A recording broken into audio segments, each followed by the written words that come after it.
بالله من الشيطان الرجيم. بسم الله الرحمن الرحيم.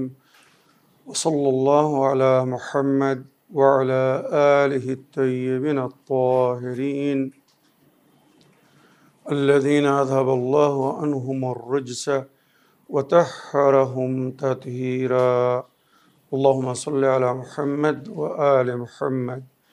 ولعنة الدائمة الباقية على أعدائهم ومنكر فضائلهم وغاصب حقوقهم أجمعين من يوم عداوتهم إلى قيام يوم الدين.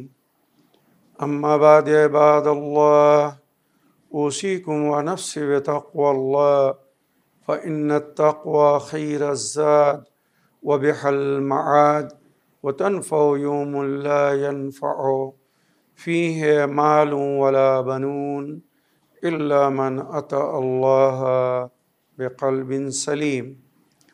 وصلى الله على محمد وعلى آله الطيبين الطاهرين. اللهم صل على محمد وآل محمد وعجل فرجهم. আমার প্রিয় দর্শক ও শ্রোতাবৃন্দ, আসসালামু আলাইকুম ওয়া রাহমাতুল্লাহি ওয়া বারাকাতুহু। আপনাদের সকলকে আন্তরিক সালাম ও শুভেচ্ছা জানিয়ে আজকের অনুষ্ঠান ইসলামিক বাংলায় আপনাদেরকে স্বাগতম জানাই। আশা করি আপনারা যে যেখানে আছেন ভালো আছেন, কুশল ও মঙ্গলে আছেন, সুখে থাকুন, শান্তিতে থাকুন, সমস্ত প্রকারের দুঃখ কষ্ট থেকে মুক্তিতে থাকুন। আল্লাহ রাব্বুল আলামিনের কাছে এই কামনা করি। যারা অসুস্থ, আল্লাহ তাদেরকে সুস্থতা দান করুন। যারা ঋণে ভুগছে, আল্লাহ তাদেরকে ঋণ মুক্তি করুন। ওইরূপ যাদের জীবনে কোনো প্রকারের অভাব বা অশান্তি আছে, আল্লাহ রাব্বুল আলামিন তাদের সকলের জীবনে সুখ শান্তি দান করুন ও সকলের মনোকামনা ও আশাকে পূরণ করুন। আমাদের সকলকে সৎ পথে চলার, অসৎ পথ থেকে দূরে থাকার এবং এক অপরকে সৎ উপদেশ দেওয়ার তৌফিক দান করুন। আমরা যেন সত্য বা হক জিনিসকে জেনে শুনে মেনে তার উপরে আমল করে সেটা অন্যদের সামনে তুলে ধরতে পারি বা সকলের কাছে পৌঁছে দিতে পারি। আল্লাহ রাব্বুল আলামিন আমাদেরকে সেই মনোবল ও নেক তৌফিক দান করুন। আমিন ইয়া রাব্বাল আলামিন। এই দোয়ার সঙ্গে আজকের পর্ব শুরু করতে চলেছি। বিনা কোনো ভূমিকায় সরাসরি আপনাদের পাঠানো পেন্ডিং প্রশ্নের উত্তর দিতে চাই। তাই আসুন দেখি কোথা থেকে কে কি প্রশ্ন করছেন বা কে কি জানতে চাচ্ছেন। আসসালামু আলাইকুম, জনাব মাওলানা সাব্বির রেজা সাহেব, আমি নদিয়া জেলা থেকে সুরাজ শেখ বলছি। মাওলানা সাহেব, আমার প্রশ্ন হলো, হযরত ইমাম মেহেদী আলাইহিস সালামের সাথী ৩১৩ জন হবে। এই ৩১৩ জন ইমামের সাথী বিভিন্ন দেশ থেকে হবেন। মাওলানা সাহেব বলছি, কোন দেশ থেকে কতজন ইমামের সাথী হবেন আপনি একটু বিস্তারিতভাবে বলবেন। ওয়ালাইকুম আসসালাম ওয়া রাহমাতুল্লাহি ওয়া বারাকাতুহু। আমার প্রিয় ভাই সুরাজ শেখ সাহেব, আপনার চিঠি লেখার জন্য এবং সুন্দর একটি বিষয়ে জানার জন্যে, প্রশ্ন রাখার জন্যে ধন্যবাদ জানাই। রওয়ায়াতের মধ্যে যেটা উল্লেখ হয়েছে, বিভিন্ন ঐতিহাসিক বইয়ের মধ্যে তার জিকির হয়েছে। আমি আগে সূত্র বলে দিই, তারপরে যে রওয়ায়াত আপনাদেরকে শোনাবো, আশা করি আপনারা বুঝতে পারবেন যে যুগের ইমাম যখন জোহর করবেন বা ওনার পূর্ণ আবির্ভাব হবে, তো কারা ওনার সাথী বা সঙ্গী হবে আর কোন দেশ থেকে কতজন হবে তার একটি সূচি দেওয়া হয়েছে রওয়ায়াতের আলোতে বা আরিফিনদের দেরায়াতের মাধ্যমে।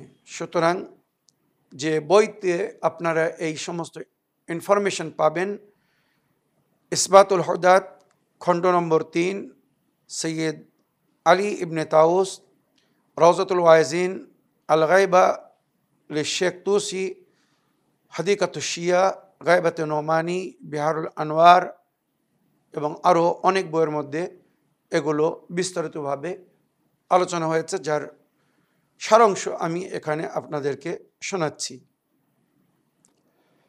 ইমামে জামানা আজ্জালাল্লাহু তাআলা ফরজাহু শরীফ যখন জোহর করবেন, রওয়ায়াত যেভাবে লেখা হয়েছে আমি শুধু পড়ে তার তর্জমা করব বা ব্যাখ্যা করব।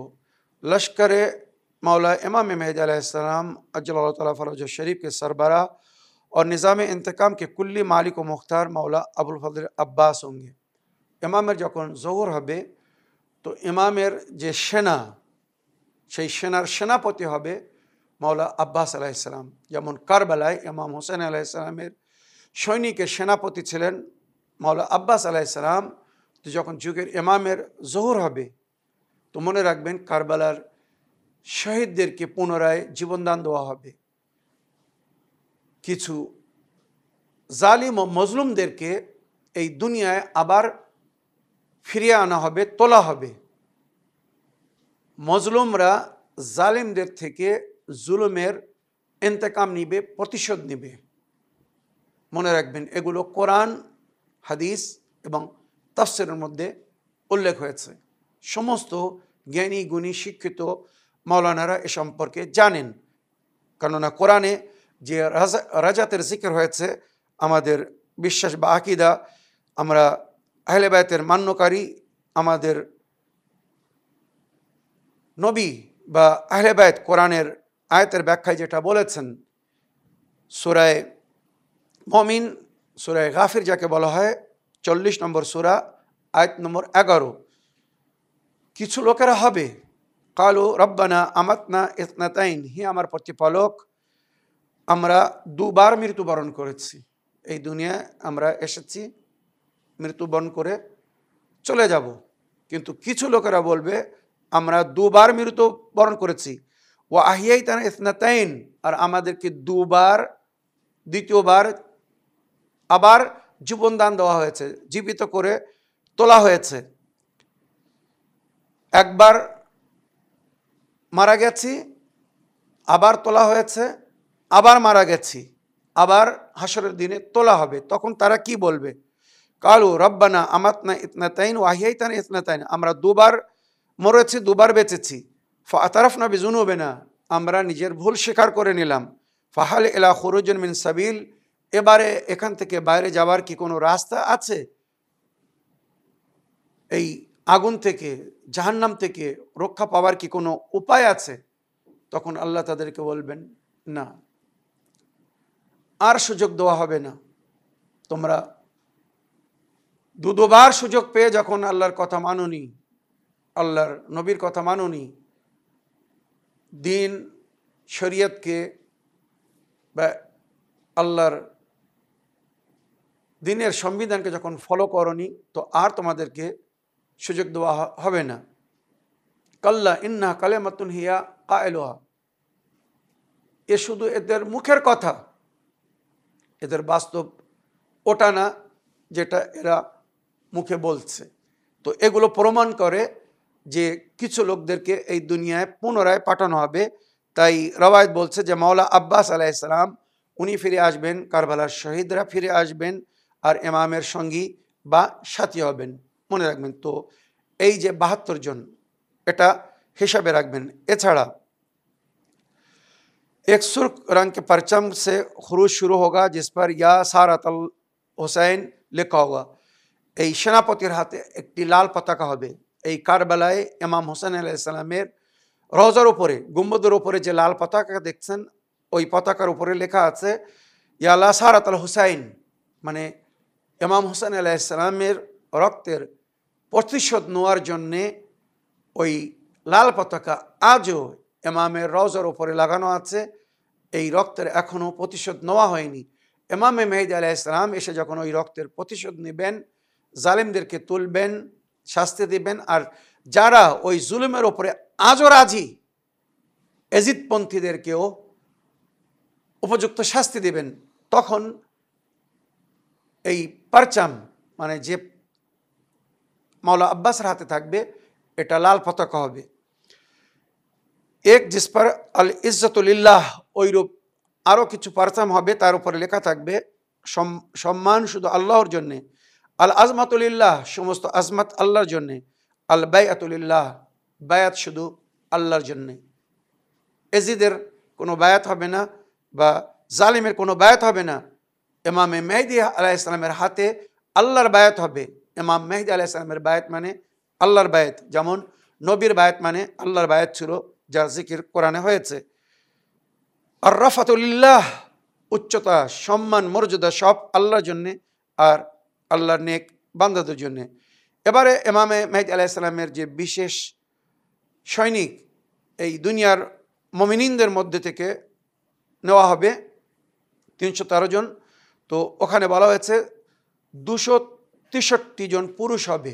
313 জনের মধ্যে 263 জন পুরুষ হবে আর 50 জন নারী হবে।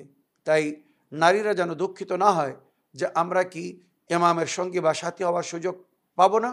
অবশ্যই পাবেন, কেননা সেনার দুটি অংশ হয়। পুরুষরা ময়দানে সামনে যুদ্ধ লড়ে আর নারীরা তাদের সহযোগিতা করে, মনোবলকে বৃদ্ধি করে, তাদের প্রয়োজনকে পুরো করে। যোদ্ধাদের জন্যে তারা যদি জখমি হয়, খোদা না করুক, তো আহতদের সেবা করার জন্যে নবীর যুগে নারীরা ছিল। তারা ময়দানে গিয়ে যুদ্ধ করছিল না, কিন্তু তারা খেমায় ছিল। খেমায় থেকে যোদ্ধারা যারা জখমি হয়ে যেত তাদের সেবা করত, মুজাহিদ্দিনের খেদমত করত, তাদের জন্য রান্না বাড়া করা, এই সমস্ত দায়িত্ব ছিল নারীদের। তো এটাও তাদের জিহাদের অংশ। তো ইমামে জামান আলাইহিস সালামের সৈনিকের মধ্যে 50 জন নারী হবেন, যারা ওই ইমামের সঙ্গী বা সাথী যোদ্ধাদের সেবা করবেন, খেদমত করবেন, বা যেখানে নারীদের সঙ্গে সরাসরি কোনো বিষয় নিয়ে সম্মুখীন হওয়ার প্রয়োজন হবে, তো ইমাম নারীদেরকে, মানে তারা কত সম্মানিত নারী হবে একবার ভেবে দেখুন, কত শিক্ষিত হবে, কত জ্ঞানী গুণী হবে যে ইমামের সহযোগিতা করবে। আর ইমাম তাদেরকে পাঠাবেন, ইমামের দায়িত্ব তারা বহন করবে। মানে ইমাম তাদেরকে যা বলবেন তারা সেটা গিয়ে শোনাবে, বলবে, ইমামের নিয়াবতে তারা কাজ করবে। কত বড় দায়িত্ব তারা পাবে এবারে ভেবে দেখুন। আল্লাহ তৌফিক দান করুন আমাদের নারীরা যেন সেই যোগ্যতা অর্জন করতে পারেন। আর সাধারণ ফৌজ 313 জন ছাড়া সাধারণ ফৌজ মানে বিভিন্ন ব্যাটালিয়ান যারা হবে, সেপাহ সালার যাদেরকে বলা হয়েছে 10,000। আর রওয়ায়েতে উল্লেখ হয়েছে 15,097 জন নারী সেপাহ সালার হবে। যারা বিশেষের মধ্যে আসতে পারবে না তারাও সুযোগ পাবে। 1,597 নারী সেপাহ সালার হবে, যাদেরকে বিভিন্ন ব্যাটালিয়ানের দায়িত্ব দেওয়া হবে। तकरीबन 1 लाख मर्द नासिरीन होंगे। এছাড়া রাজাকার, স্বেচ্ছাসেবক সৈনিক যারা স্বেচ্ছায় ইমামের খেদমতে পেশ করবে। আর এদের সম্পর্কে বলা হয়েছে এরা বিভিন্ন ধর্ম বা মযহাবের লোক হবে, কিন্তু ইমামের কথাকে জেনে শুনে মেনে গ্রহণ করে এবারে ইমামের কাছে দাবি করবে যে আমাদেরকে সুযোগ দিন, আমরাও আপনার সেবা করতে চাই, আপনার হয়ে অন্যের বিরুদ্ধে লড়াই করতে চাই। তো বিভিন্ন ধর্মের লোক যারা ইমামদের সহযোগিতা করবে, মদতগার হবে, এদের সংখ্যা হচ্ছে 1 লক্ষ। तकरीबन 16,000 খওয়াতিন নাসরা হোঙ্গি। ওইরূপ পুরুষ রাজাকার মানে স্বেচ্ছাসেবক বা নারী স্বেচ্ছাসেবক সৈনিক যারা হবে তাদের সংখ্যা হবে 16,000। ये सब खैरुल बरिया होंगे। रवायत বলছে এরা খায়রুল বারিয়া, খায়রুল বারিয়া মানে জমিনের উপর সবচেয়ে উত্তম এবং শ্রেষ্ঠ হবে।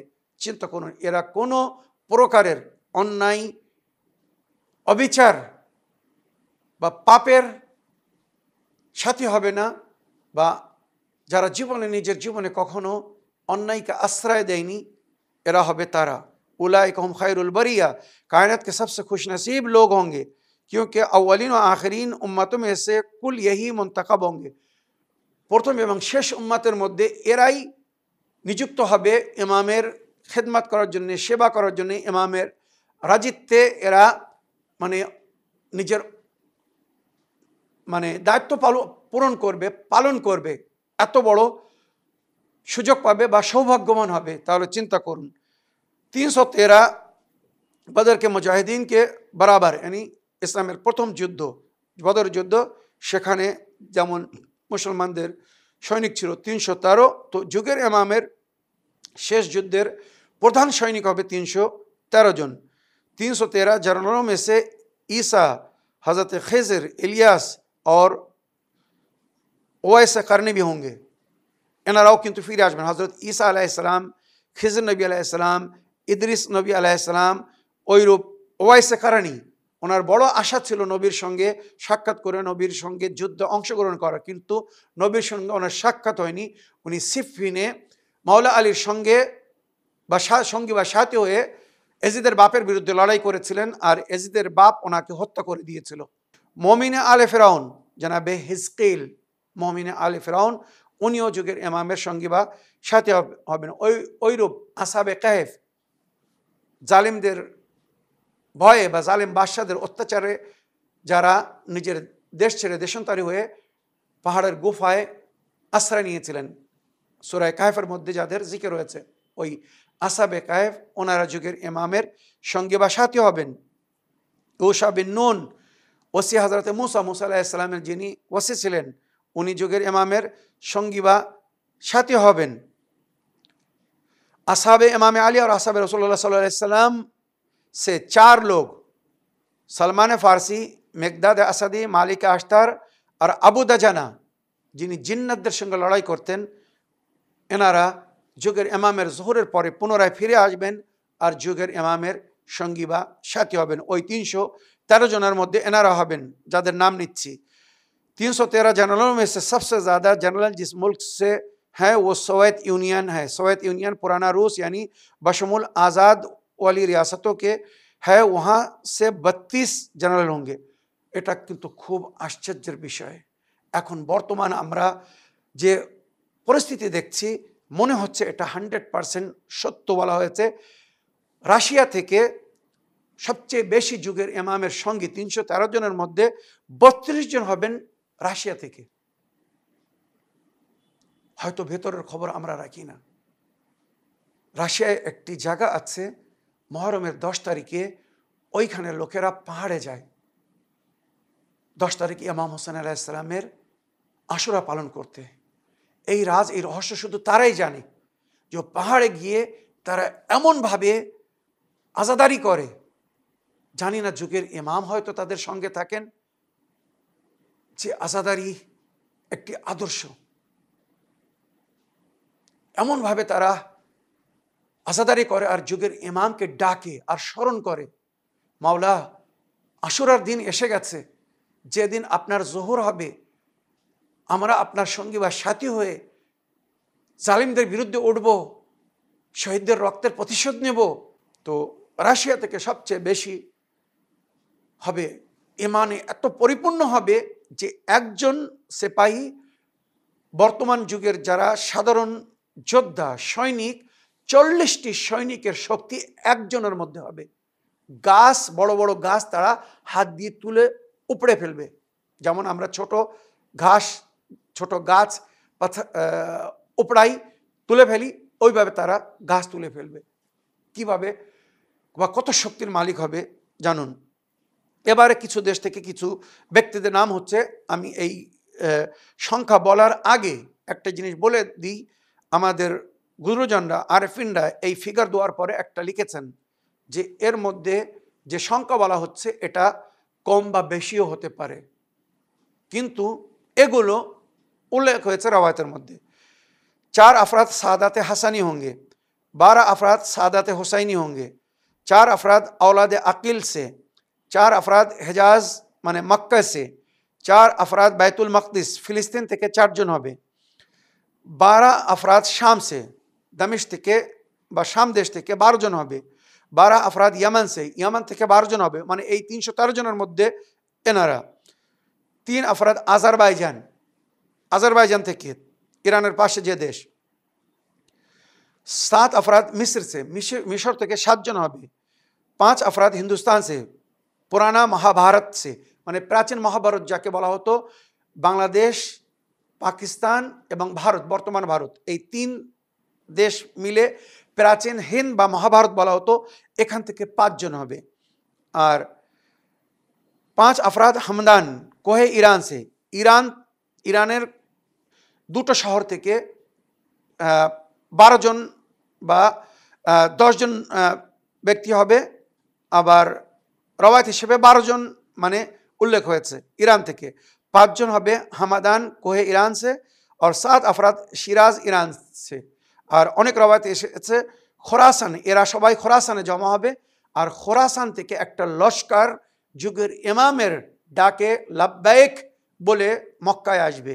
আর ইমাম তাদেরকে সঙ্গে নিয়ে ওয়াদি হিন্দ, হিন্দুস্তান, ভারতে আসবেন। আর এখান থেকে শেষ লড়াই, যুদ্ধ শুরু হবে। 12 আফরাদ কুফা से, 7 আফরাদ বসরা से और 7 আফরাদ কোহিস্তান से।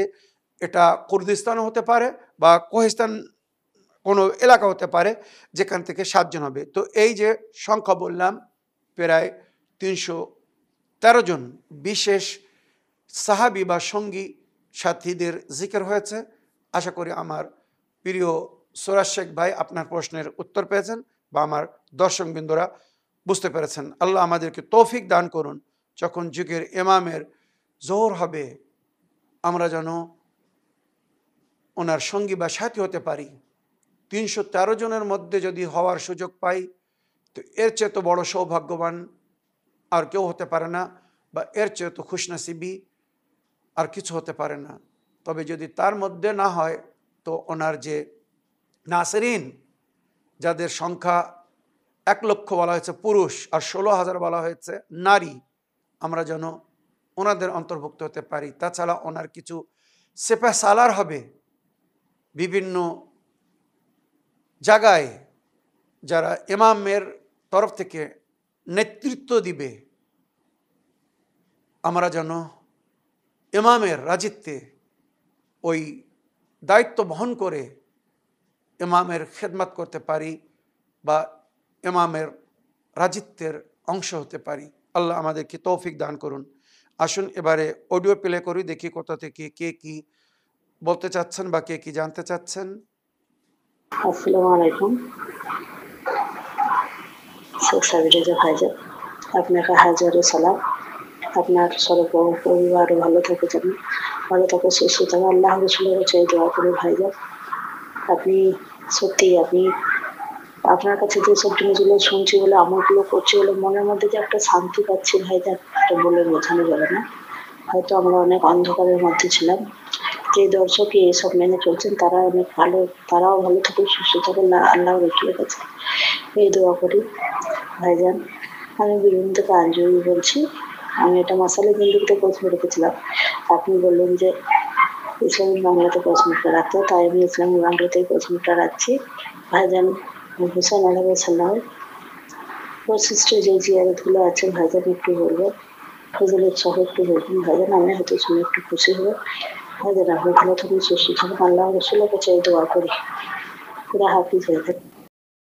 ওয়ালাইকুম আসসালাম ও রহমতুল্লাহি ওয়া বারাকাতুহু। আমার প্রিয় বোন, আপনার ভয়েস মেল পাঠানোর জন্য আপনাকে ধন্যবাদ জানাই। আমাদেরকে দোয়ায় স্মরণ রাখার জন্য বা আমাদের অনুষ্ঠানকে নিয়মিত ফলো করে সঠিক জিনিসগুলো জেনে শুনে মেনে তার উপর আমাল করে আবার সেটা অন্যদের সামনেও তুলে ধরছেন, অন্যদেরকেও বলছেন, তার জন্য কৃতজ্ঞ জ্ঞাপন করি এবং আল্লাহর কাছে দোয়া করি আল্লাহ রাব্বুল আলামিন আপনাকে নেক হায়াত ও হেদায়েত দান করুন, আপনার জীবন বৃদ্ধি করুন। আপনি যেন এইভাবে নেকিতে সহযোগিতা করতে থাকতে পারেন। আমার প্রিয় বোন, ইমাম হোসেন আলাইহিস সালামের যে বিশেষ জিয়ারতের উল্লেখ হয়েছে, ইমাম হোসেন আলাইহিস সালামের 7টি জিয়ারতের উল্লেখ হয়েছে, মনে রাখবেন। ইমাম হোসেন আলাইহিস সালামের যখন আমরা জিয়ারত করতে যাই, তো কিছু জিয়ারতে মুতলাকা, মানে সাধারণ কমন জিয়ারত, যে কোনো দিন, যে কোনো সময়, যে কোনো জায়গা থেকে সেটা পড়া যায়। আর কিছু জিয়ারত আছে বিশেষ জিয়ারত, যেগুলো বিশেষ দিনে বা ওনার পবিত্র রওজায় গিয়ে যদি সম্ভব হয় পড়তে বলা হয়েছে। আর যদি রওজায় কেউ না যেতে পারে, নিজের দেশ ঘর থেকে, খোলা আসমানের নিচে থেকে, বা যদি সেটা সম্ভব না হয় তো নিজের বাড়ি, ইমাম বাড়ি বা মসজিদ থেকেও পড়তে পারে, কোনো অসুবিধে নেই। যেমন আশুরার দিনের বিশেষ জিয়ারাত আছে, দোয়া আছে। নিমায় শাবান, শবে বরাতের রাত আমরা যেটাকে বলি, শবে নিমায় শাবান বিশেষ জিয়ারাত আছে। শবে নিমায় রজব, রজব মাসের 15 তারিখের বিশেষ জিয়ারাত আছে। লায়ালি আল কদর, শবে কদরের বিশেষ জিয়ারাত আছে। ঈদাইন, ঈদ উল ফিতর, ঈদ উল আজহার বিশেষ জিয়ারাত আছে। তো এই সমস্ত বিশেষ জিয়ারাত বিশেষ দিনে পড়তে হবে বা পড়তে বলা হয়েছে। আর কিছু জিয়ারাত আছে যেটাকে জিয়ারাতে মুতলাকা বলা হয়েছে, মানে এই সমস্ত জিয়ারাতগুলো যে কোনো জায়গা থেকে পড়া যেতে পারে।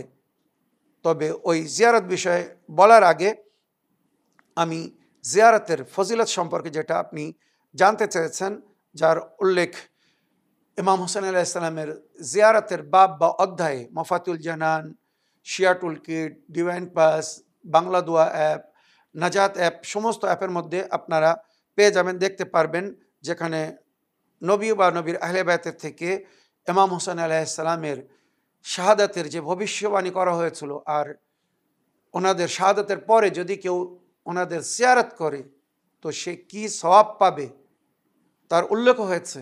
রওয়ায়াত হিসাবে ফরজ হজের পরে কেউ যদি জিয়ারত করতে যায় ইমাম হোসেন আলাইহিস সালামের কারবালার পবিত্র সমাধির, তো 1000 হজ এবং 1000 उम्र सवाब पाबे। वाज़ह है कि इमाम हुसैन की ज़ियारत की फजीलत इहाता बयान से बाहर है। रवायतेर मধ্যে যেটা উল্লেখ হয়েছে ইমাম হোসেন আলাইহিস সালামের জিয়ারতের যে কত ফজিলত, এটা ভাষায় বর্ণনা করা, রওয়ায়াত করা আমাদের জন্য সম্ভব না। बहुत से हादीस में आया कि शहीद नैनवा की ज़ियारत हज और उम्रा और जिहाद के बराबर है। इमाम हुसैन आलैहिस सालामेর জিয়ারত, হজ, উমরা এবং আল্লাহর পথে জিহাদের যে সওয়াব, ইমাম হোসেন আলাইহিস সালামের জিয়ারতের সেই সওয়াব দান করা হয়েছে, बल्कि उससे भी कई दर्जे अफजल है। रवायत बोलছে হজ, উমরা বা জিহাদের চেয়ে তো অনেক বেশি সওয়াব দান করা হয়েছে এবং মাগফিরাত কা সবাব, এবং আল্লাহ তার গুনাহকে ক্ষমা করবেন। হিসাব ও কিতাব মে আসানি, পরকালে তার হিসাব কিতাব আল্লাহ আসান করে দেবেন। দরাজাত কি বুলন্দি, তার স্থানকে অনেক উচ্চ করবেন, সম্মানিত স্থান দান করবেন, অনেক দরজা বুলন্দ করবেন। কবুলিয়ত দোয়া, তার দোয়াকে কবুল করবেন। তুলে অমর, তার জীবনকে বৃদ্ধি করে দেবেন। হেফজে জানুমাল, তার জানমালের আল্লাহ হেফাজত করবেন। রোজি মে ফারাওয়ানি, আল্লাহ তার রুজিতে বৃদ্ধি করবেন। হাজাত পুরো করবেন, প্রয়োজন পুরো করবেন। গম ও আন্দেশে দূর হোনে কা মুজিব है, আর দুঃখ কষ্ট নিবারণ হবে। এই সমস্ত জিনিস রওয়ায়াতের মধ্যে উল্লেখ হয়েছে ইমাম হোসেন আলাইহিস সালামের জিয়ারতের ফজিলতে। একবার ভেবে দেখুন, অন্য কোনো জিনিসের মধ্যে কিন্তু এত ফজিলত বর্ণনা হয়নি। इसी तरह आपकी ज़ियारत का तर्क करना दीन ও ईमान में नक्स। ওইরূপ নবী করিম সাল্লাল্লাহু আলাইহি ওয়াসাল্লাম বলেছেন, কেউ যদি ইমাম হোসেন আলাইহিস সালামের জিয়ারতকে জেনে শুনে ছেড়ে দেয়, তার মানে তার ঈমান ज़ईफ़, कमज़ोर বা পরিপূর্ণ না, তার दीन ईमान इनकम्प्लीट। हज़रत रसूल खुदा के हुकूक में से एक इंतहाई अहम हक छोड़ देने के बराबर है। নবী করিম সাল্লাল্লাহু আলাইহি ওয়াসাল্লাম যে নিজের অধিকার বা হক বলেছেন, কেউ যদি ইমাম হোসেন আলাইহিস সালামের জিয়ারত ছেড়ে দেয় তো ইমামের হক, নবীর হকের মধ্যে একটি হক সে ত্যায্য করেছে। কেননা নবী আলাইহিস সালাম ইমাম হোসেন আলাইহিস সালামের সম্পর্কে বলেছেন, মান আহাব্বা হোসাইনা ফাকাদ আহাব্বানি, যে ইমামে হোসাইনকে ভালোবেসেছে সে আমাকে ভালোবেসেছে। ওয়ামান আবগাদাহু ফাকাদ আবগাদানি। বিভিন্ন ভাবে এই রওয়ায়াত কিন্তু মাওলা আলীর সম্পর্কে, ইমামে হাসানের সম্পর্কে, জনাবে জাহরা সম্পর্কে বা ইমামে হোসেন আলাইহিস সালামের সম্পর্কে উল্লেখ হয়েছে যে হোসাইনকে কষ্ট দিয়েছে, দুঃখ দিয়েছে, রাগিয়েছে, সে আমাকে কষ্ট দিয়েছে, আমাকে দুঃখ দিয়েছে, আমাকে রাগিয়েছে। বা হাদিস কিসার মধ্যে যেটা উল্লেখ হয়েছে, মানে আহাব্বাম ফাকাদ আহাব্বানি, যারা আমার আহলে বায়াতকে ভালোবেসেছে তারা আমাকে ভালোবেসেছে। লাহমু লাহমি ওয়া দামুহু দামি ইউলিমুনি মা ইউলিমুহুম ইয়াহজুনুনি মা ইয়াহজুনুহুম, এইভাবে উল্লেখ হয়েছে যারা আমার আহলে বায়াতকে কষ্ট দিয়েছে, আমাকে কষ্ট দিয়েছে, কেননা এদের রক্ত আমার রক্ত, এদের মাংস আমার মাংস। তো যদি আহলে বায়াতকে কষ্ট দেওয়া, নবীকে কষ্ট দেওয়া হয়, আহলে বায়াতের রক্তপাত মানে নবীকে রক্তপাত করা হয়, আহলে বাইতের হত্যা যদি নবীর হত্যা করা হয়, তাহলে যারা ইমাম হোসেনকে হত্যা করেছিল তারা মানে তারা নবীকে হত্যা করেছে। আর যারা নবীকে হত্যা করেছে তারা কোথায় যাবে তারা নিজেরাই ভেবে দেখুক, আর তার মান্যকারীরাও ভেবে দেখুক যে নবীর হত্যাকারীদের বা যারা হত্যাকারীদের সমর্থন দিয়েছে, সহযোগিতা করেছে, তাদের ঠিকানা কি হবে। कमतरीन सवाब जो हज़रत इमाम हुसैन के ज़ाहिर का है वो ये है कि उसके गुनाह माफ़ कर दिए जाते हैं। অল্প, খুব অল্প সওয়াব ইমাম হোসেন আলাইহিস সালামের জিয়ারতের যেটা উল্লেখ হয়েছে সেটা হচ্ছে আল্লাহ তার গুনাহকে ক্ষমা করে দেন। রওয়ায়াতের মধ্যে ইমাম মুসা কাদিম আলাইহিস সালাম বলছেন, কেউ যদি ইমাম হোসেন আলাইহিস সালামের মারিফাতের সঙ্গে, ইমাম হোসেন আলাইহিস সালামের মারিফাতের সঙ্গে, মারিফাত মানে কি জানতে হবে, ইমাম হোসেন কে, কি জন্য উনি শহীদ হয়েছিলেন, কারা শহীদ করেছিল, ইমাম হোসেনের শাহাদাতের উদ্দেশ্য কি ছিল, কেন কারবালায় গিয়েছিলেন, কেন জীবনদান দিয়েছেন, কেন উৎসর্গ হয়েছেন, এই সব কিছু জানার পরে কেউ যদি ইমাম হোসেন আলাইহিস সালামের জিয়ারত করে तो अल्लाह ताला आगे और परेर गुनाह के क्षमा कर देवें। अल्लाह ताला उसके जान माल की हिफाजत उस वक्त तक फरमाता है जब तक वो अपने अहल खाना में वापस नहीं आता। যখন কেউ জিয়ারত করতে যায় তো আল্লাহ তার গুনাহ ক্ষমা করে দেয় আর তার জান মালের হেফাজত করে ততক্ষণ পর্যন্ত ফেরেশতাদের মাধ্যমে, যতক্ষণ সে নিজের পরিবারের কাছে ফিরে না আসে, পৌঁছে না যায়। কিয়ামত में तो खुदा ताला दुनिया की निस्बत उसकी ज़्यादा हिफाजत फरमाएगा और পরকালে अल्लाह तार हिफाजत करबे, जहन्नमेर आगुन থেকে সে निजात पाबे। बहुत सी रवायतों में मज़कूर है कि आपकी ज़ियारत गमों को दूर करती है। इमाम हुसैन अलैहिस सलामेर ज़ियारत दुःখ কষ্টকে নিবারণ করে। মানুষ যখন ওখানে যায় কারবালার শহীদদের দুঃখ কষ্টকে স্মরণ করে যখন ওখানে অস্ত্রপাত করে তখন তার মনে একটি শান্তি আসে, নিজের মন থেকে দুঃখ কষ্ট সে ভুলে যায় বা আল্লাহ মুছে দেয়। झांकने की शक्ति और कब्र की होलनाके से बचाती है। इमाम हुसैन अलैहिस सलामेর ज़ियारत মৃত্যুর সময় যে কষ্ট, যার রওয়ায়াতে উল্লেখ হয়েছে মৃত ব্যক্তির মরার সময় যে কষ্ট পায় সে যদি বলতে পারতো তো যারা শুনতো তার আগে তারা মারা যেত যে সে কি কষ্ট পাচ্ছে। তাই কেউ যদি ইমাম হোসেন আলাইহিস সালামের জিয়ারত করে তো মরার সময়ের ওই কষ্ট থেকে মুক্তি পাবে আর কবরের যে भयंकर साजा व शास्ति तार থেকেও সে मुक्ति पावे। ज़ियारत करने में जो माल ज़ायर खर्च करता है उसके हर दिरहम के बदले में 1000 बल्कि 10,000 दिरहम लिखे जाते हैं जब ज़ायर आपके रोज़े मुबारक की ज़ियारत करता है। কেউ যদি ইমাম হোসেন আলাইহিস সালামের জিয়ারতের জন্য পয়সা খরচ করে তো 1 দিরহাম যদি খরচ করে তো 1 দিরহামের বদলে আল্লাহ তার 1000 দিরহামের রায় খোদায় আল্লাহর পথে খরচ করার সওয়াব দান করেন। আর যেটা রওয়ায়াতের মধ্যে উল্লেখ হয়েছে কেউ যদি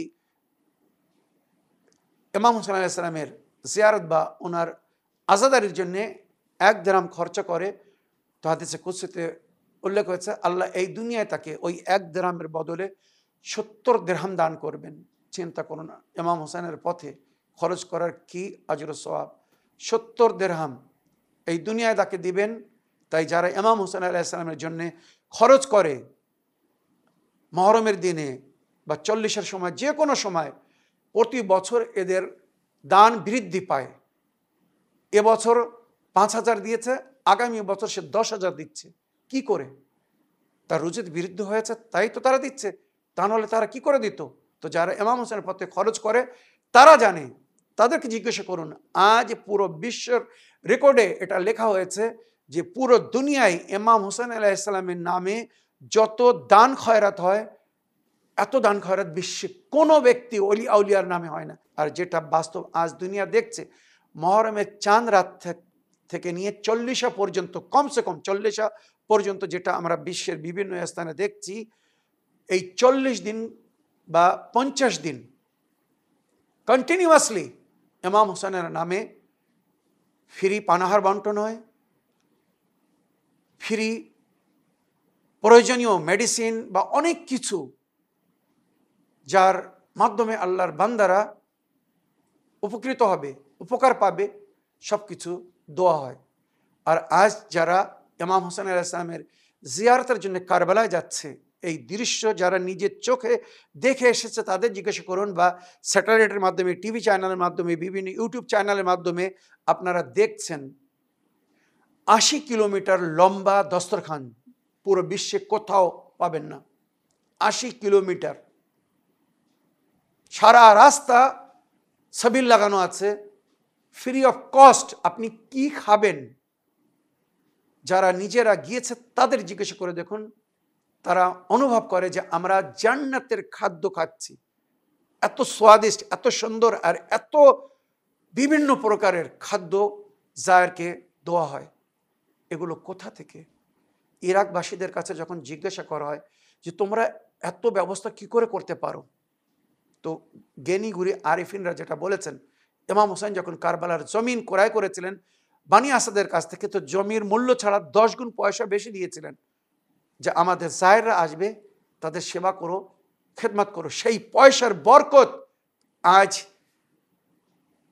এই 40 দিন কন্টিনিউয়াসলি ইমাম হোসেনের রওজায় মানুষ জিয়ারত করতে যাচ্ছে, হাজার হাজার না, লক্ষ লক্ষ লোক। আর আপনারা শুনেছেন কারবালায় ভিড়ে চাপা পড়ে কেউ মারা গিয়েছে, বিনা চিকিৎসায় কেউ মারা গিয়েছে, ওখানে জিয়ারত করতে গিয়ে কেউ কষ্ট সইতে না পেরে মারা গিয়েছে, এমন খবর কোথাও পাবেন না।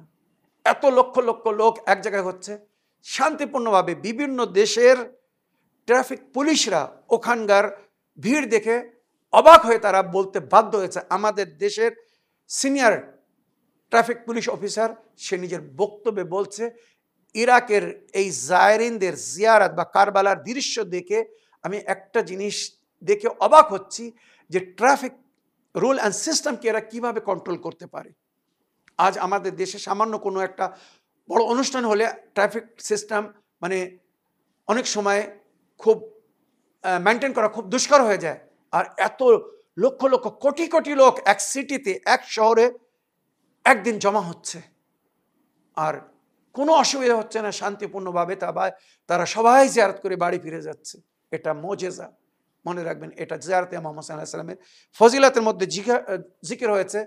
আর যে রওয়ায়াতে বলা হয়েছে, ইমাম জাফর আলাইহিস সালাম বলেছেন, ইন্না আরজা কারবালা বুকাতুম মিনাল জান্নাহ, কারবালার জমিন জান্নাতের একটি টুকরো। তো এই অনুভব হবে কারবালায় যাওয়ার পরে, যে আপনাকে এমন মনে হবে যে আপনি জান্নাতে এসেছেন, স্বর্গে এসেছেন।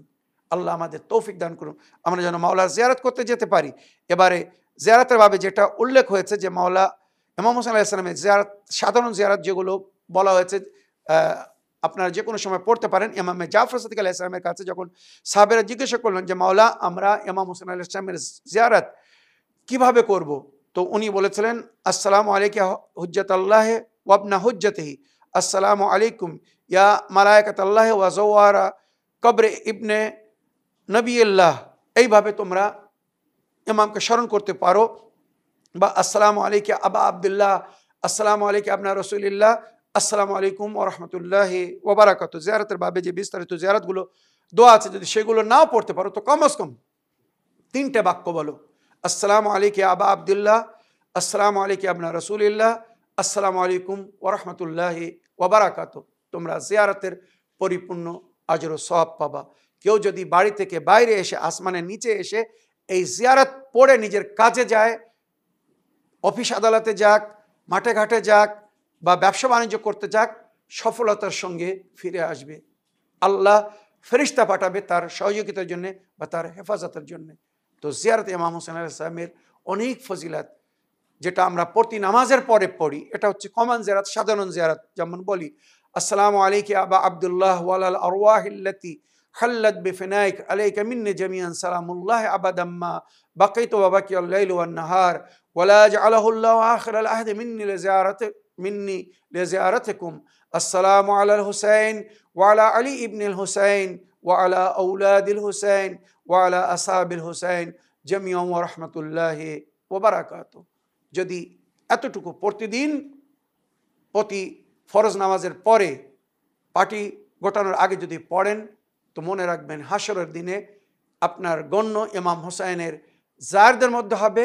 আর ইমাম হোসেন বলেছেন, মানজারানি জুরতুহু ফি কবরিহি ওয়া ওয়াজাবাত লাহু শাফাআতি, যে আমার জিয়ারত করবে আমি তার কবরে তার জিয়ারত করব, আর জান্নাতে যাওয়ার জন্য আমি তার শাফাআত করব, বা তার শাফাআত আমার উপরে ফরজ হয়ে যাবে। আশা করি আমার প্রিয় বোন, আপনার প্রশ্নে আপনি উত্তর পেয়েছেন।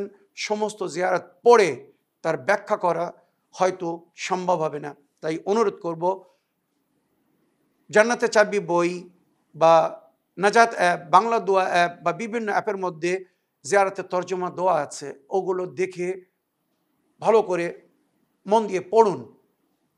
বুঝতে পারবেন যে আপনারা জিয়ারত করার সময় কি বলছেন, আর এর ভিতরে কি আল্লাহ এমন দান করেছেন ইমাম হোসেন আলাইহিস সালামের জায়ের জন্য। তাই অনুরোধ করব, আপনি বা আপনারা সবাই জিয়ারত 1 থেকে 2 বার অর্থসহ পড়ুন। বিভিন্ন অ্যাপের মধ্যে সরাসরি ইন্টারনেট থেকেও আপনারা জিয়ারত অর্থ সমেত নিতে পারেন। আমার প্রিয় বোন, আশা করি আপনি বুঝতে পেরেছেন। সমস্ত জিয়ারত পড়ে, বড় বড় জিয়ারত পড়ে ব্যাখ্যা করতে গেলে আমি প্রশ্নের উত্তর দিতে পারবো না, অত সময় নেই, তাই কিছু মনে করবেন না।